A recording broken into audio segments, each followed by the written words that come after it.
त्याची विक्री आम्ही कोणत्याही परिस्थितीत सहन करणार नाही. अंमली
పోరులుగా ఉండి దేశాన్ని ముందుకి తీసుకెళ్దాం.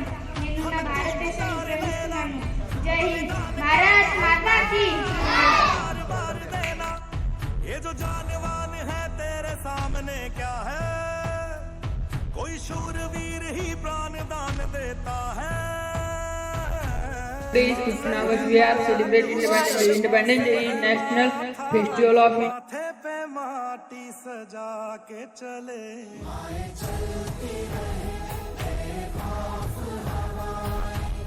लहरा के